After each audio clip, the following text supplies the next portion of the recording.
सोचिए अगर इस तरह की घटना किसी अपने के साथ होती तो वो क्या करते। निशा को फोन लगाते, उसको बुरा भला कहते।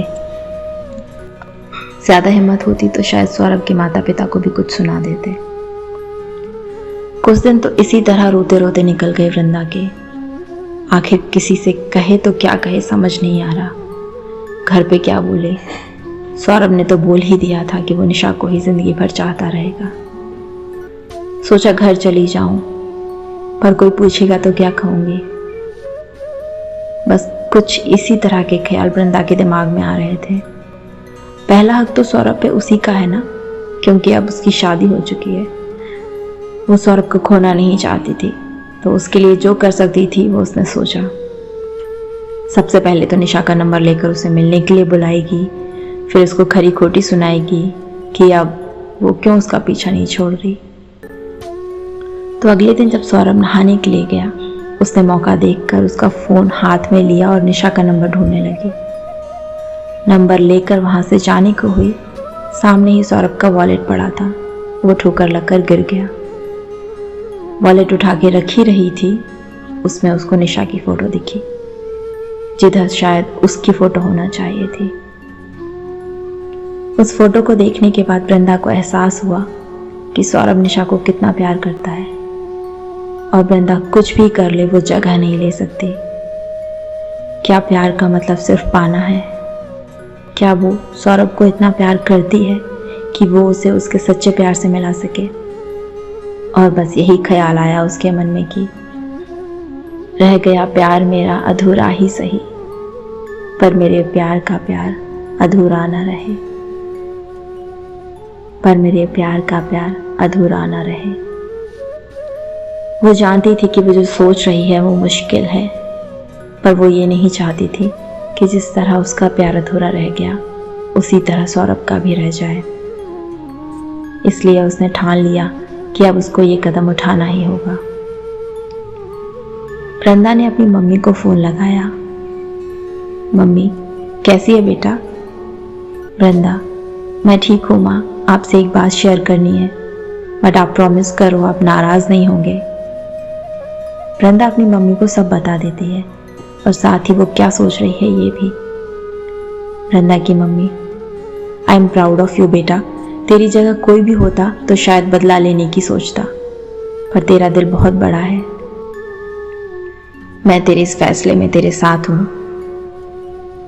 वृंदा को अब तसल्ली हो गई कि वो जो करने जा रही है गलत नहीं है। साथ ही उसकी मम्मी ने भी उसको हौसला बढ़ा दिया था। कुछ दिनों बाद वृंदा का बर्थडे था। वो अपने सास ससुर को रिक्वेस्ट करती है कि ये शादी के बाद उसका पहला जन्मदिन है, तो वो भी उसे आशीर्वाद देने आए। उसके सास ससुर अगले ही दिन उसके घर आ जाते हैं।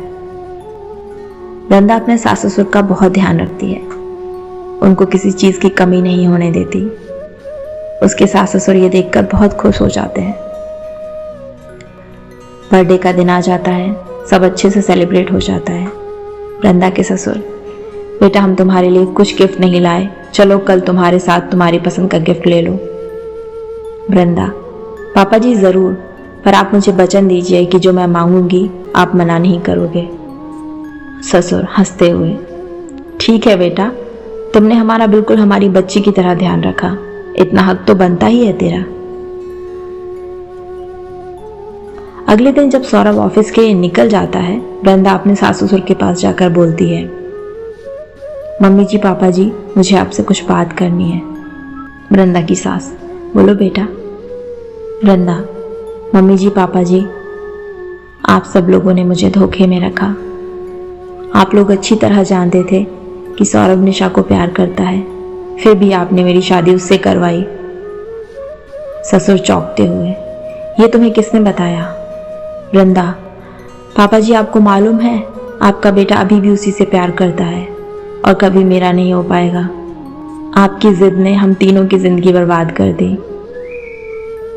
ससुर, बेटा वो लड़की हमारे समाज की नहीं है, लोग क्या कहते अगर हम उससे अपने लड़के की शादी करा देते। तुम चिंता मत करो, मैं सौरभ से बात करूंगा।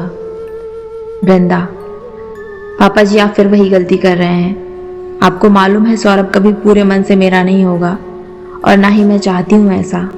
मैं इतनी सेल्फिश नहीं हूँ कि अपनी जिंदगी संवारने के लिए किसी को जबरदस्ती रिश्ते में बांध के रखूं।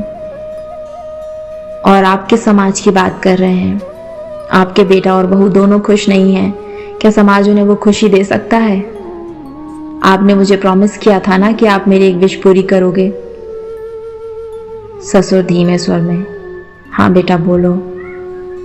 वृंदा, आप अपने बेटे की शादी उस लड़की से कर दो, मैं उसको तलाक देने को तैयार हूं।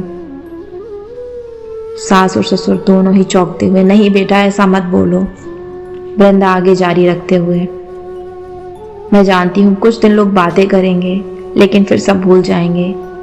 अंत में जो चीज मायने रखती है वो है सौरभ की खुशी, और इस रिश्ते से हम दोनों ही खुश नहीं हैं। काफी समझाने के बाद ससुर को अपनी गलती का एहसास हुआ और वो लोग इस बात के लिए राजी हो गए।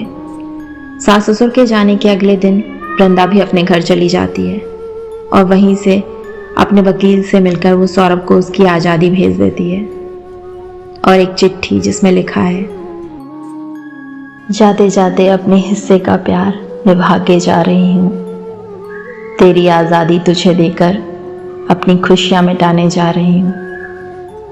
तो हो सके तो कभी याद मुझे भी कर लेना सनम, मैं अपना वजूद तेरे नाम से अलग करके जा रही हूँ, मैं अपना वजूद तेरे नाम से अलग करके जा रही हूँ।